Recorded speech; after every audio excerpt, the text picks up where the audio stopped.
book, which was written in 1944.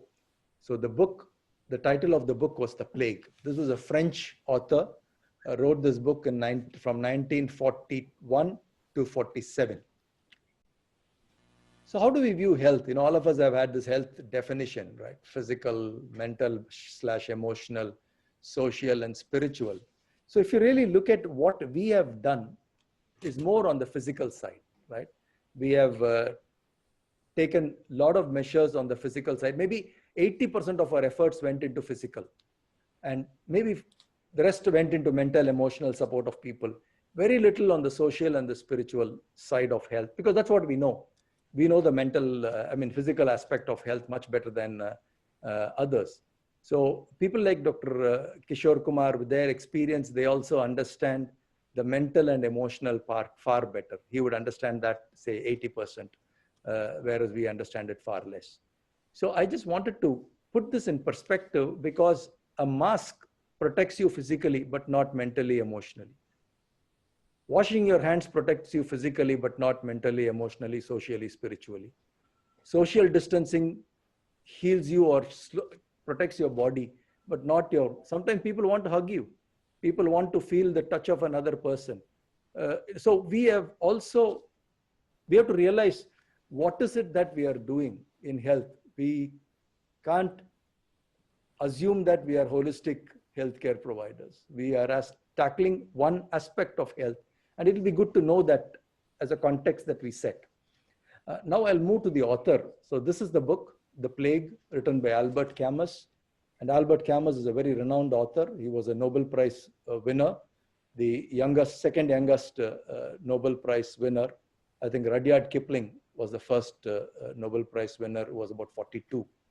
And he's a French philosopher, actually. His books were his philosophy. So he talks about a plague epidemic in the large French Algerian city of Oran. So I request each one of you to substitute plague with COVID.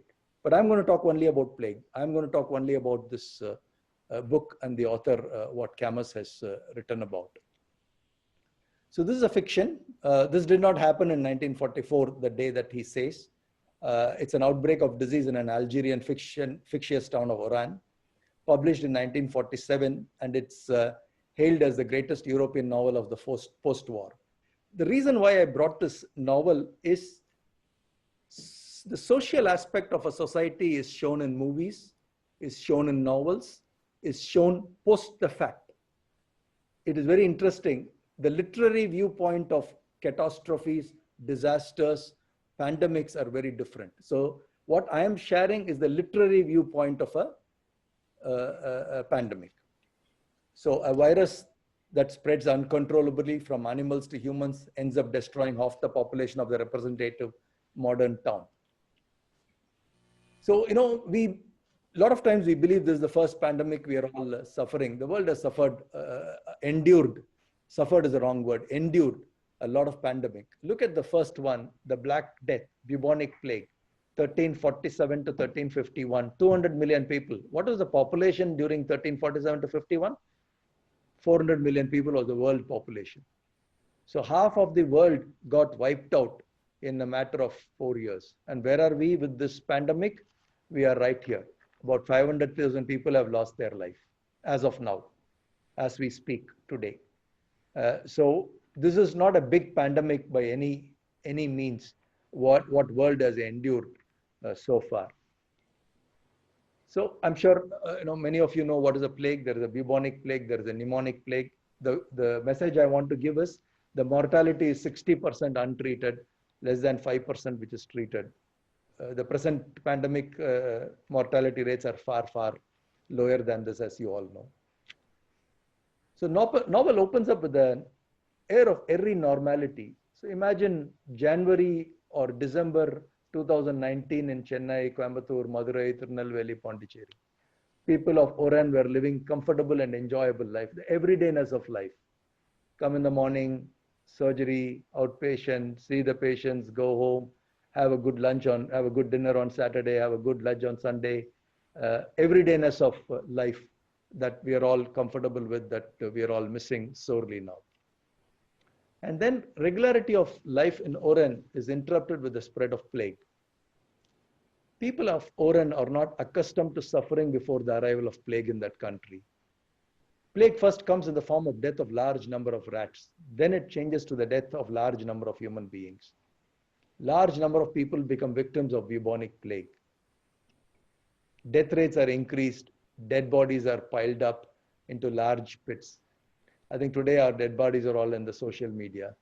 It keeps piling up in the numbers in the media. Not only the physical suffering, but also the psychological suffering arises.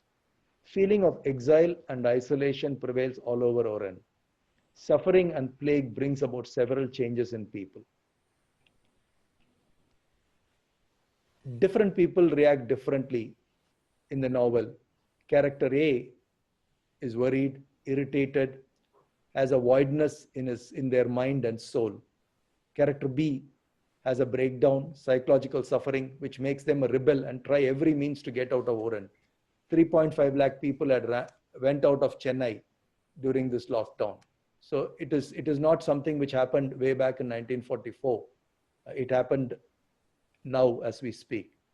Character C burns down their own house in hope of killing plague and to escape.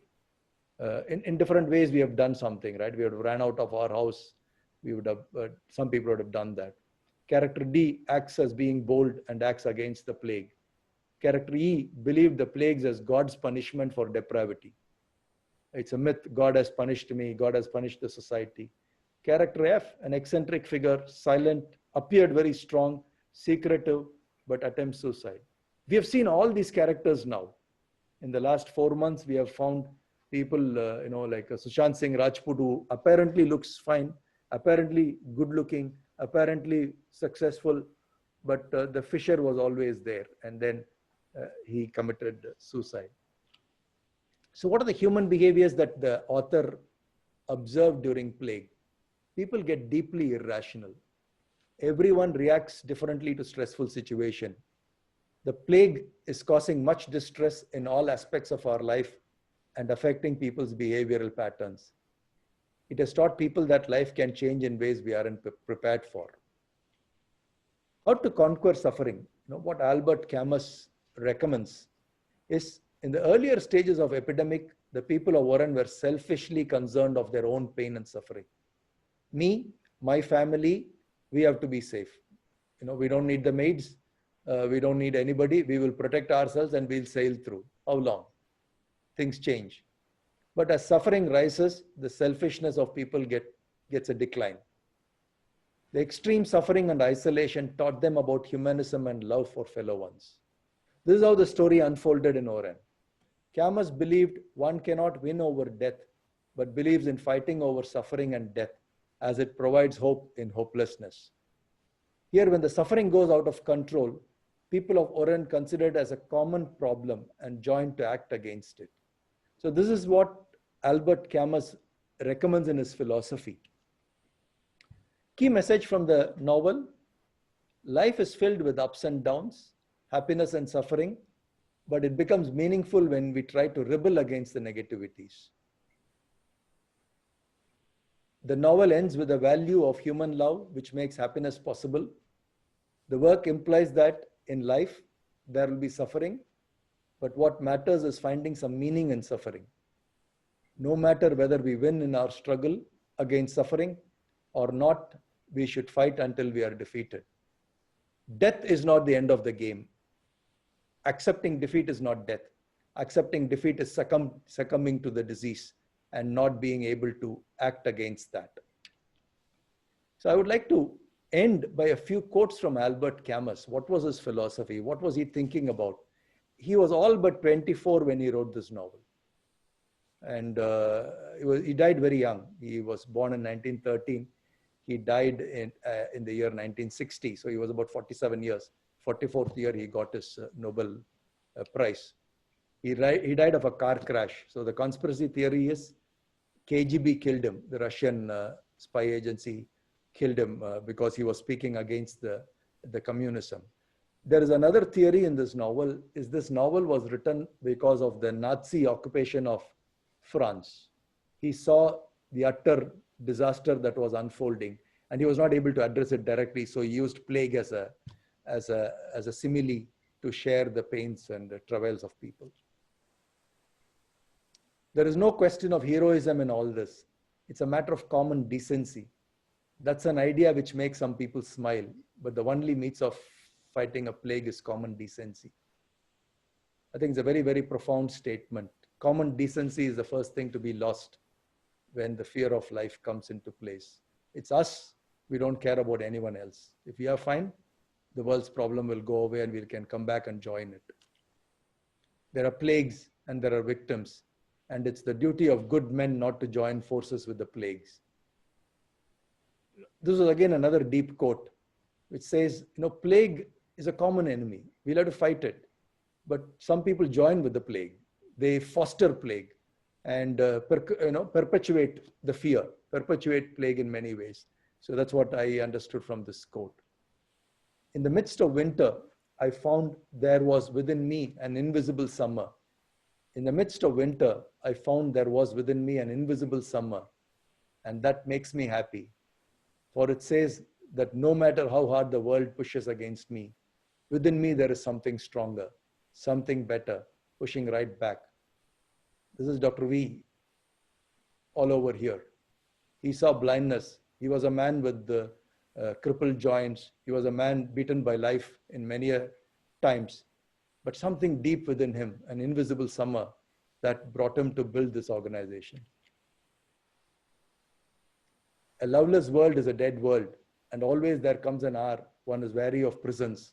Our homes have become prisons now, of one's own work and of devotion to duty. And all one craves for is a loved face, the warmth and wonder of a loving heart. This is the last but one slide for me. Like the people of Oren before the plague, it is assumed that it has been granted immortality. And with this, naivety in our behavior comes. A hardness of heart, an obsession with status, a refusal of joy and gratitude, a tendency to moralize and judge. Please remember, this was written in 1944 during the plague era. There was not the plague, but there was a novel, fictitious novel, based on the past plagues that had happened in the society. How he finishes the article is the book is very interesting. The plague bacillus never dies or vanishes entirely, that it remains dormant for dozens of years, that it waits patiently in bedrooms, cellars, trunks, handkerchiefs and old papers, that the day will come when the plague will once again rouse its rats and send them to die in some new, well-contented city. That's what has happened now. Camus also finally says, everyone has inside himself this plague. It is not the disease plague, it's the response for the plague that each one of us are depicting. In a way, we are fostering the disease, because no one in the world, no one can ever be immune. I think Dr. V summed it up beautifully. He said, intelligence and capabilities are not enough, because a lot of times we fight the pandemic with the intelligence and capabilities. I think what Camus reinforces is there must be a joy of doing something beautiful, however grave the situation is, however grave the disaster is. So that's the novel I wanted to share with you. I would recommend you to, if you have the time, please read it. It's available in Kindle. It's available in Amazon. You would definitely enjoy reading it and getting a better perspective.